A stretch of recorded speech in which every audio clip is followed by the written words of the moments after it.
It's on here now. The goalkeeper's beat, and South Africa have done Shake Sport 2010. ሰላም ጤና ይስጥልን እንደምናላችሁ የተከበራችሁና የተወደዳችሁ የሸገር ስፖርት ዊዝ አበበ ግደይ የዩቲዩብ ቻናል ቤተሰቦቻችን በያላችሁበት እጅግ አስደሳች ጊዜን እያሳለፋችሁ እንደሆነ ተስፋ እናደርጋለን። መልካሙን ሁሉም ለናንተ እንመኛለን። ታዲያ ይህንን ሸገር ስፖርት ዊዝ አበበ ግደይ የሚለውን የዩቲዩብ ቻናላችንን ሰብስክራይብ አድርጉት፣ የደውል ምልክቱን ተጫኑትና አዳዲስ ፕሮግራሞችን ስንለቅ መልእክት ይድረሳችሁ። ላይክ በማድረግ እንዲሁም ደግሞ ሊንኩን ለሌሎች በማጋራት በተከታዮች ቁጥር እንድንበዛ የምንሰራቸው ፕሮግራሞችም ብዙ ሰዎች ጋር እንዲደርስ የምታደርጉትን ጥረት አጠናክራችሁ ቀጥሉ እንላለን። እስካሁን ላደረጋችሁልን ድጋፍ፣ እገዛ እና እኛን ለማንቃት ለሄዳችሁት ርቀት በሙሉ ምስጋናችን ትልቅ ነው። በጣም እጅግ በጣም አድርገን እናመሰግናለን። ክበሩልን ነው የምንለው። ወደ ቀጣዩ ጉዳይ እንሂድ። 2-3 ነገሮችን አንድ ላይ ለማንሳት ጥረት እናደርጋለን፣ አጠራ አድርገንም ቢሆን። አንደኛው ጉዳይ ደቡብ አፍሪካን ይመለከታል። ደቡብ አፍሪካ ለመጀመሪያ ጊዜ ወደ ጥሎ ማለፍ ገባች። እናም ደስ አላት፣ በጣም ነው ደስ ያላት። የደቡብ አፍሪካ የትናንትናው ደቡብ ኮሪያን ያሸነፈችበት የ1-0 ውጤት በቂ ሆኖ ከሜክሲኮ ተከትላ ሜክሲኮ ሁሉንም ጨዋታን ያሸነፈችው 9 ነጥብ ሰብስባ ነው አንደኛ ደረጃን ይዛ ያጠናቀቀችው እና የደቡብ አፍሪካ ማለፍ እና የደቡብ አፍሪካ የዓለም ዋንጫ ቆይታ ላይ ሲያነጋግር የነበረውን ጉዳይ በተወሰነ ደረጃም ቢሆን ልናወራበት ስለሚገባ ነው። ደቡብ አፍሪካ በአፍሪካውያን በሌሎች አፍሪካውያን ወንድሞች እህቶች ላይ ይሄ ዜኖፎቢያ ተብሎ በሚጠራው ከሀገራችን ውጡልን ብሎ ንብረትን የመቀማት ከስራ የማፈናቀል ዘር ብሎ አንያችሁ የሚለው በጣም ያልተወደደ ድርጊት አለ፣ ያልተወደደ ባህሪና ጠባይ አለ። አቃፊነት ሊኖር ይገባው ነበረ ብለው ብዙ ሰዎች ደቡብ አፍሪካውያን የሚወስዱትን እንዲህ ያለውን የውጡልንን ዘመቻ ይቃወማሉ። ልክ አይደለም ይላሉ። ይሄንን የሚያደርጉ ደቡብ አፍሪካውያን ደግሞ ምነው አፍሪካውያን ወንድምና እህቶች ላይ ብቻ በረታችሁ? ይሄንኑ አይነት ስሜት ፍላጎት ካላችሁ ከሌላ ሀገር መጥተው ሌሎች አፍሪካውያን ከያዙት ስራ ይልቅ የበለጠውን ዶሚኔት ያደረጓችሁን ነጮቹስ ላይ ምነው አልበረታችሁም ብለው ደግሞ ይሞግቷቸዋል።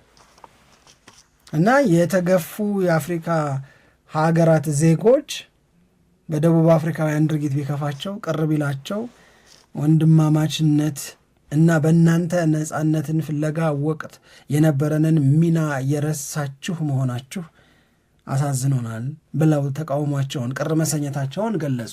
ምን ሲያደርጉ? የዓለም ዋንጫው የመጀመሪያ ጨዋታ በሜክሲኮና በደቡብ አፍሪካ መካከል ሲደረግ ደቡብ አፍሪካ እንድትሸነፍ ተመኙ።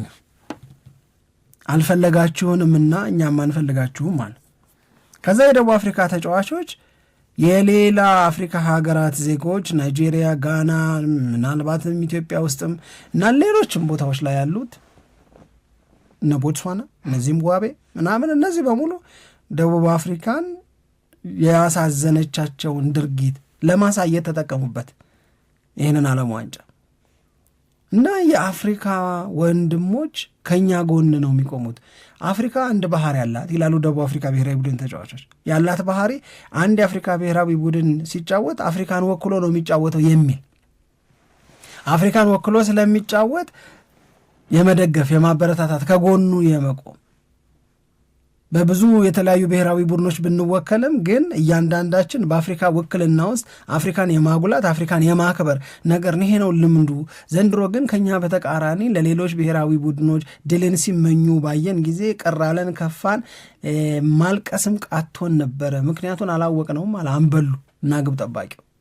ከዛ በኋላ የደቡብ አፍሪካ እግር ኳስ ተጫዋቾች የሌሎች አፍሪካውያን እኛን በተመለከተ የያዙት አቋም እልውስ ከተተን እንደውማል የኛ ዓላማ የኛ ሚሽን መሆን ያለበት ደቡብ አፍሪካውያንን ማኩራት፣ መጠላት፣ አለመፈለግ አላስደሰታቸውም።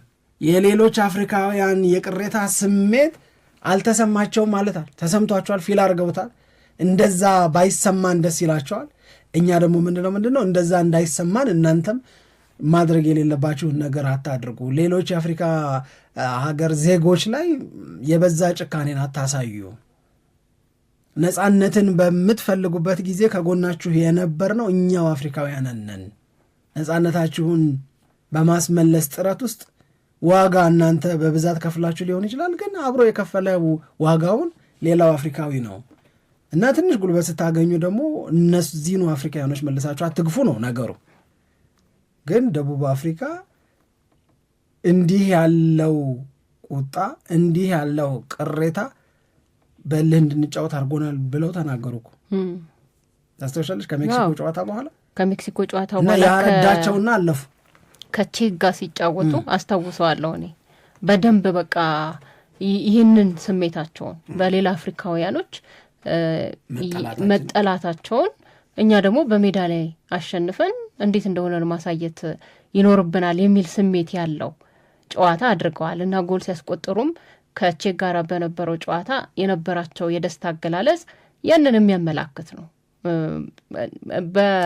በዚህ ጉዳይ ላይ እንግዲህ አሁን ትላንትና ያንን ነገር ለማሳየት ነው ትልቅ ጥረት ያደረጉት የሜዳ ላይ ኮሚትመንታቸው። አዎ ይሄኛውን ነገር እነሱ ወደ ብሔራዊ ቡድኑን ወደ አንድነት የሚያመጣ አድርገው ተጠቀሙበት። አሁን የስሜታችን ሊለያይ ይችላል። ለምሳሌ የሳውዝ አፍሪካ ብሔራዊ ቡድን ተጫዋቾች ይሄ ዛይኖፎቢያ የሚባለውን ነገር ቢቃወሙት እነሱ በዚህ ጉዳይ ላይ የራሳቸውን አስተያየት ቢሰጡ ያ በሀገር ውስጥ በደቡብ አፍሪካ ውስጥ ያለ ነገር ነው፣ ግን እኛ ሀሳቡን የምንቀበለው ወይንም ተግባሩን የምንደግፈው አይደለም፣ እኛ አሁን አፍሪካን ወክለን ነው ጨዋታ እያደረግን ያለ ነው፣ በአንድነት እንቁም ምናምን ቢሉ እኔም ደስ ይለኛል፣ አንተም ደስ ይላል። መቼ ደስ አይልም? ሀሳቡ ጥሩ ስለሆነ እንደዚህ አይነት ነገር ቢኖርበት ጥሩ ነው። በጣም ደስ ይለኝ ነበር። ደግሞ ብዙ ስሜትም ይቀይራል ብዬ አስባለሁ። ብዙ ሌሎች አፍሪካውያንም ያንን አስተያየታቸውን የሚቀበሉ ይሆናል ብዬ አስባለሁ። ግን እንደዚህ አይነት ነገር እኔ አላየሁም። እንደውም ከመጀመሪያ ከሜክሲኮ ጨዋታ በኋላ በሳውዝ አፍሪካ ይሄ ሌሎች አፍሪካውያን ያንን ተቃውሟቸውን ስለገለጹ ብሔራዊ ቡድኑን ባለመደገፍ ስሜታቸውን ስላንጸባረቁ በሳውዝ አፍሪካ ድጋሜ ይሄ የሌሎች ሀገራት ዜጎችን የመጥላቱ ነገር ተቀስቅሶ እስከ ሰኔ 23 እንደዚህ ድረስ ሀገራችንን ለቃችሁ እንድትወጡ የሚል ቀነ ገደብ ሁሉ አስቀምጠው ትልቅ ረብሻ እንደነበረ ሰምተናል። በዜና ላይ ቪዲዮዎችንም አይተናል። ወደ የአንደኛ ሳውዝ አፍሪካ ያሉትን ወደ ሌላ አቅጣጫ ወሰዳቸው። ያንን የጀመሩትን ተግባር አጠናክረው እንዲቀጥሉ አደረጋቸው።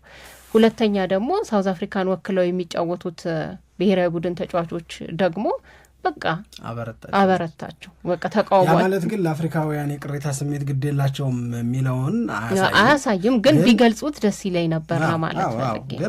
ግን ዞሮ ዞሮ በርትተውበታል። እዛ ውስጥም ያው ለራሳቸው ለደቡብ አፍሪካውያን ጥሩ ነገር አለ። ግን የሌሎቹን አፍሪካውያንንም ስሜት ከግምት ውስጥ ቢያስገቡ ያንን ቢያውቁና ቢረዱ ለእኔ በጣም ጥሩ ነው ብዬ የማምነው ያንን ነው፣ የእውነት ለመናገር ማለት ነው። ከዛ ውጪ የአርሰናልን ጉዳይ ደግሞ ስንመለከት አርሰናል በ2026-27 ይዞ የሚቀርበው ስብስብ ያው በጉጉት ይጠበቃል። መቼም ይሄ በጉጉት የሚጠበቀው ስብስብ እነማንን ያሰናብታል፣ እነማንንስ ይዞ ይቀጥላል የሚለው ነገር ስላለ ነው። እነማንን ይቀላቅላል፣ ሽኝትም ይኖራል አርሰናል ቤት። አሁን በአርሰናል አሰልጣኝ አርቴታ እና በአርሰናል የቦርድ አመራረት መካከል የተፈጠረ አንድ ክፍተት አለ።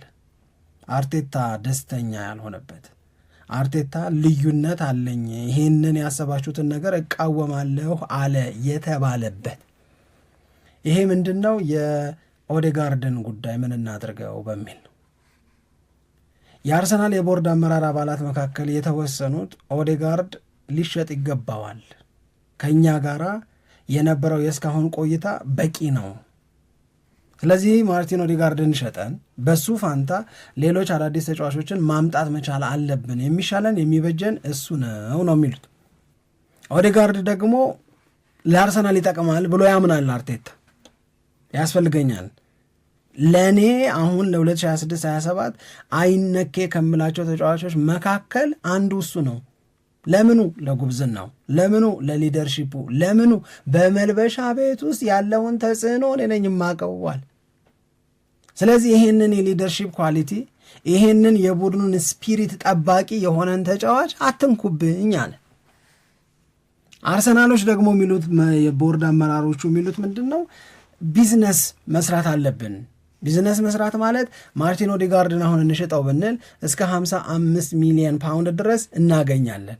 ያንን የምናገኘውን 55 ሚሊዮን ፓውንድ እንዳለ በሱ ቦታ ሊጫወት የሚችል የተሻለ ተጫዋች እናመጣበታለን፣ ቡድኑ ይጠናከራል ነው።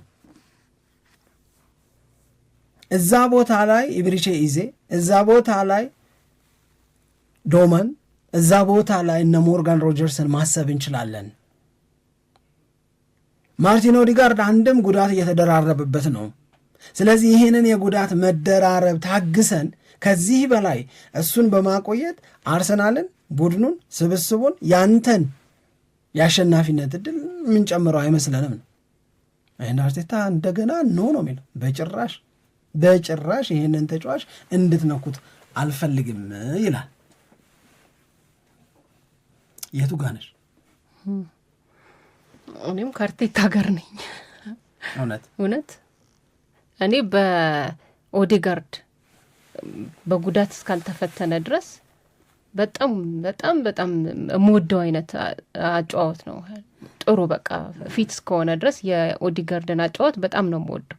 ደግሞ አርቴታም የተናገረው ነገር ቫሊዩ መደረግ አለበት ብዬ ነው ማምነው። አንዳንድ ጊዜ ሁሉም ነገር በገንዘብ አይለካም።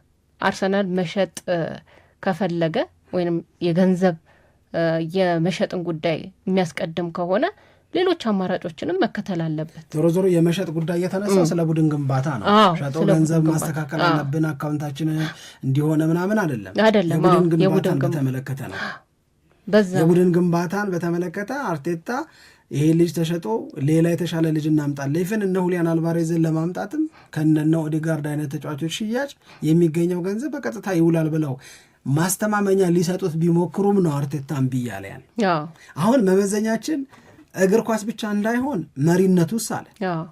መሪነቱ ብቻ ደግሞ ብሎ አላለም፣ የቡድኑ ስፒሪት ነው አለ። ተጽዕኖ ፈጣሪነቱ በመልበሻ ቤት ተወዳጅ ነው አለ። ተወዳጅ ነው። አዎ እንኳን ቡድኑን ህይወትህን ማሳልፍ የምትሰጠው ሰው ነው። በአደራ በደንብ ጠብቆ ከአንተ በላይ ተንከባክቦ ይዞልህን የሚቆዩዋል። ይህን ያህል ማምኖ ተጫዋች ነው ይላል። በተደጋጋሚ ነው የሚያወራው። ለዛ ነው ብዙ ጊዜ ጫና ይደርስበታል አርቴታ።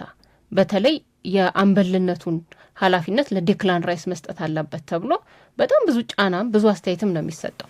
እሱ ግን ከደጅም እሱ ግን በማርቲን ኦዴጋርድ ላይ በጣም የጸና አቋም እንዳለው ይታወቃል። ደግሞ ረጅም ጊዜ በአርሰናል ቤት ከቆዩ የትረስት ዘ ፕሮሰስ የሚባለውን ሂደት በሙሉ ካለፉ ተጫዋቾች መካከል የመጀመሪያ ደረጃ ላይ የምታስቀምጠው ነው እና ሌሎች የአርሰናል ተጫዋቾችም እንደዚህ አስተያየት ሲሰጡ ምናምን በአጫጭር ቪዲዮዎች እንደዚህ ስናይ አሁን ማርቲን ኦዴጋርድ ሜዳ ላይ ጸጥተኛ ይመስላል፣ ጸጥተኛ መሪ ይመስላል። ግን የእግር ኳስ ችሎታውን እና ደግሞ እግር ኳስን የሚረዳበት መንገድ ሜዳ ላይ ጮሆ እንደነ ዴክላን ራይስ እንደነ ማጋሃሌሽ የሆነ ነገር አያሳይ እንጂ እሱ ግን ተጫዋቾቹ ላይ የሚያሳርፈው ተጽዕኖና እግር ኳስን በተለየ መንገድ የሚረዳበት እና ጸጥተኛም ሆኖ ቡድኑን የሚመራበት መንገድ ግን በጣም አስደናቂ ነው ብሎ አስተያየት ይሰጣሉ።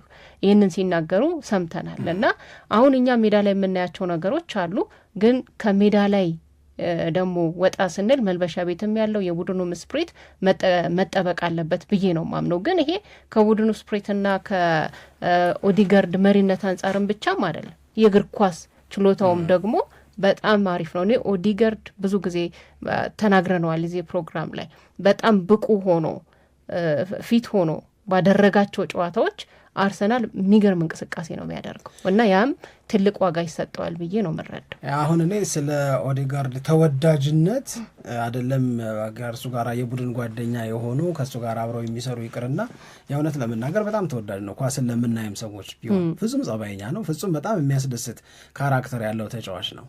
ግን ይህንን ተወዳጅነቱን ትንሽ ወደ ጎን ማድረግ እፈልጋለሁ እኔ። ሊደርሺፕን በተመለከተ አርቴታ የተናገረው ነገር እውነት ነው፣ በተደጋጋሚም ብሎታል። ይሄ ደግሞ በቡድን ውስጥ ትልቅ ጠቀሜታ አለው የሚለውንም እረዳለሁ። ግን እችንም ወደ ጎን ማድረግ እፈልጋለሁ። እኔ እነዚህን አይነት ነገሮች ወደ ጎን አድርጌ ስለ ሜዳ ላይ ጉዳይ ብቻ ሜዳ ላይ በሚሰጠው ሚና ስለሚጫወተው አስተዋጽኦ ስለሚያበረክተው ወይም እያበረከተ ስላለው ነገር ብቻ ተመስርተን የምንነጋገር ከሆነ ማርቲን ኦዴጋርድ ላይ ጥያቄ የለንም ወይ ነው። ፐርፎርማንስ ሌቭሉን በተመለከተ እያደገ እያስገረመን ነው እየሄደ ያለው እንደ ዴክላን ራይስ ወይስ ዲክላይን የማድረግ ምልክቶች ይታዩበታል? ዴክላን ራይስ ሁሌ በየጨዋታው የሚመሰከርለት አይነት ተጫዋች ነው። ሌላው ቀርቶ አይደለም ለአርሰናል ለእንግሊዝ ብሔራዊ ቡድንም እኮ ዴክላን ራይስን ማሳረፍ እንግሊዝን ሽባ ማድረግ ነው እኮ ተባል። እንግሊዝ ይህንን በጭራሽ ማሰብ በጭራሽ መሞከር የለባትም ተባል። በእያንዳንዱ ጨዋታ እሱ ሊኖራት ይገባል ተባል። ማርቲን ኦዴጋርድ እምቢ ያለው ማርቲን ኦዴጋርድ ተቸገረ የምንልበትን አጋጣሚ የተደጋገመብኝ ይመስለኛል። በዚህ የሜዳ ውስጥ አስተዋጽኦ መመዘኛ ስናየው ማርቲን ኦዴጋርድ ተወዳጅነቱ የሚወደድ ሰው መሆኑ የሚያጠላብን ጥላ ከሌለ በስተቀረ እኔ የማየው መለካት አለበት ብዬ የማምነው ቤስት ዲሲሽን ሊሆን ይችላል ብዬ የማምነው አርሰናልን ከማሻሻል አንጻር ነው።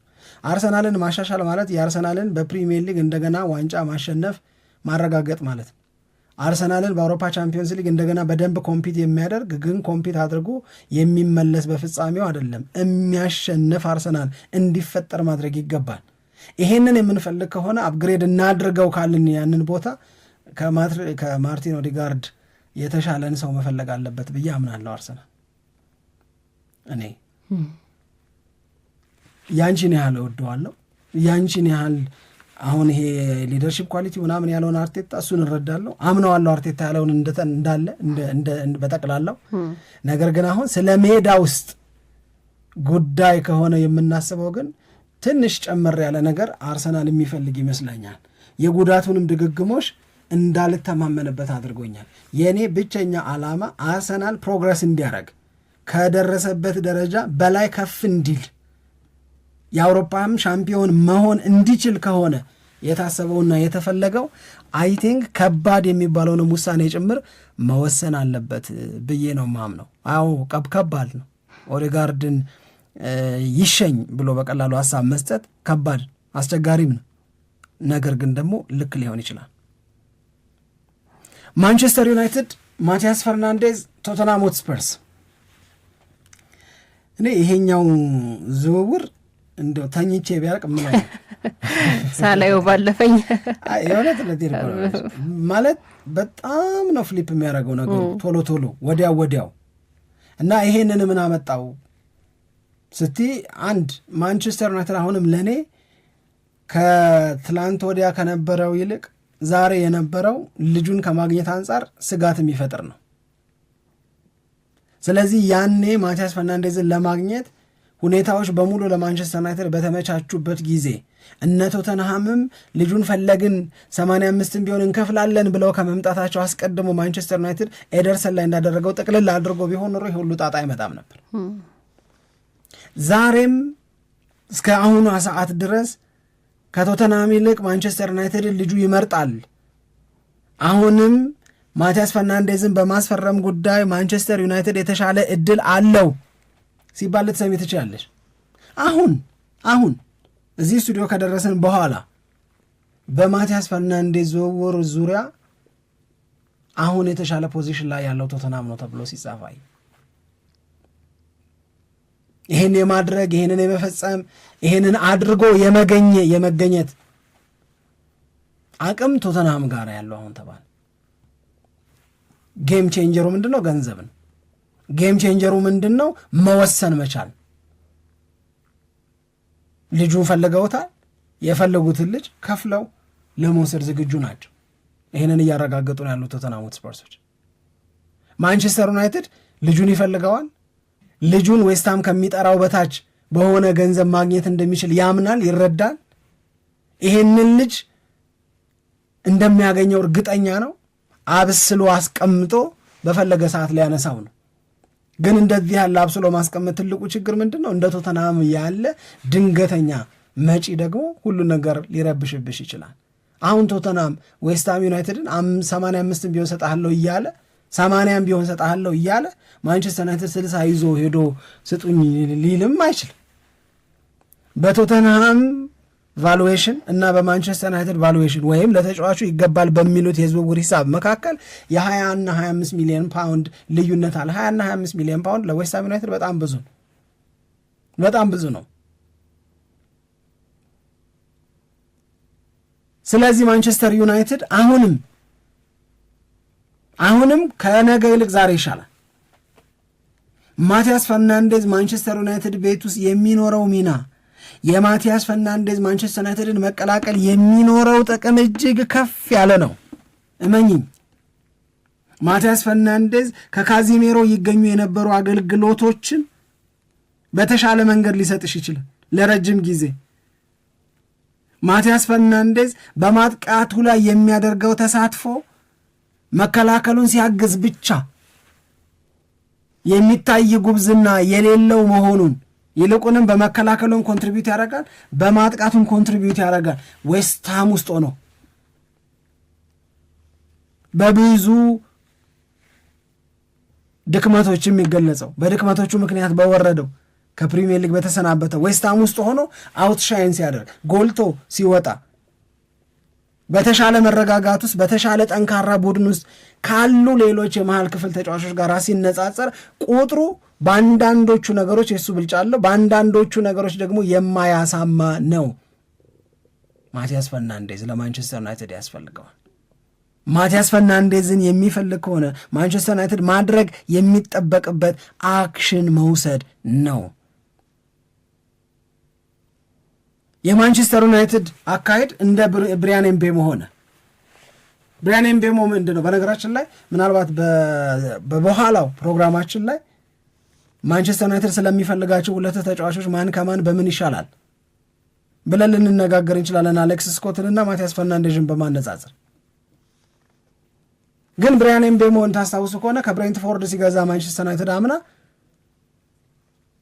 የብሪያን ኤምቤሞ ጉዳይ ማንቸስተር ዩናይትድን መቀላቀሉ አይቀሬ ነው ተባለና ጸጥ አለ እኮ። እንዴ ይሄ ብሪያን ኤምቤሞ ይገባል አላላችሁም እንዴ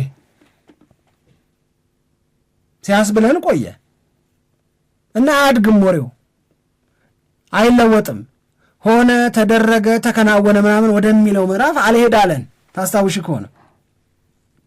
ከዛ እንደዚህ ያሉ ጉንተላዎች ደግሞ መጡ። ኤምቤሞን እንፈልጋለን ምናምን የሚል ኤምቤሞ ማንቸስተር ዩናይትድን ብቻል ካልሆነ እዚሁ ለብሬንትፎርድ ነው መጫወተዋል። እዛን ሰዓት ላይ ቆይቶ የብሪያን ኤምቤሞ ዝውውር ተጠናቀቀ። ለማንቸስተር ዩናይትድ አብስሎ አቆይቶ በመሃል ምን ሲሰራ ምን ሲያወጣ ምን ሲያወርድ የትኞቹን ኦፕሽኖች ሲከታተል እንደነበረ ባላቅም ምናልባት ቦምብ ስኳድ ብሎ ሲጠራቸው የነበሩትን ተጫዋቾች ሸኝቶ እነሱን ሲሸኝ ምን ያህል ገንዘብ አገኛለሁ የሚለውን እያየ ይሁን አላቅም። ግን ማንቸስተር ዩናይትድ ያንን አደረገ። ያንን ካደረገ በኋላ ቀጥሎ ልጁን አገኘው። ያው ስልት ማቲያስ ፈርናንዴዝ ላይ አፕላይ እየተደረገ ነው የሚመስለኝ። በእኔ አረዳድ ነው ነገሮች። እነሱ አት ዘ ሴም ታይም ሌላ አንድ የመሃል ክፍል ተጫዋች ይፈልጋሉ። የማቲያስ ፈርናንዴዝ ጉዳይ በስሏል። ቹዋሚኒን ሊሸጠው ይሆን ሪያል ማድሪድ? የማቲያስ ፈርናንዴዝ ጉዳይ በስሏል። ሳንድሮ ቶናሊ እንኳን ውድ ነው። አሌክስ ስኮትን እናስብ ይሆን? ሃክኒን እንየው ይሆን የሚል ነገር አለ አይደል? ስለዚህ ሁለቱ ምን ያህል ያስወጡናል የሚለው ላይ ለመስራት ሄደው ይሄ መወደዷን እያረጋገጠች እንደምትደሰት ሰው አይነት ነገር ሆኑብኝ። እኔ ማንቸስተር ዩናይትዶች እኔ እናንተን ብቀላቀል ህልሜ ነው ምናምን አላቸው። እዛው ምናምን አሉ። አይሽ ለብሪያን ኤምቤሞ ሰርቶልሽ ሊሆን ይችላል።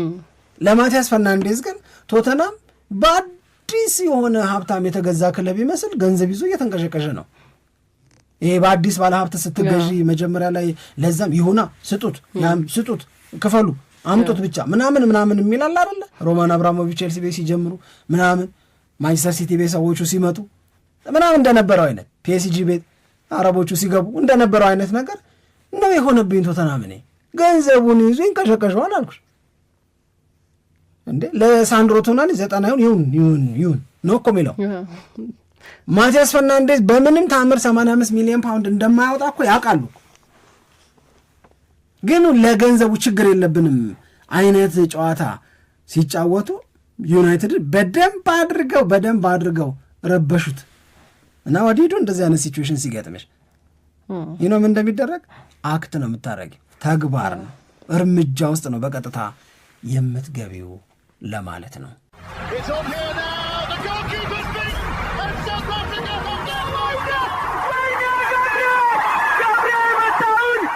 ሸገር ስፖርት 2010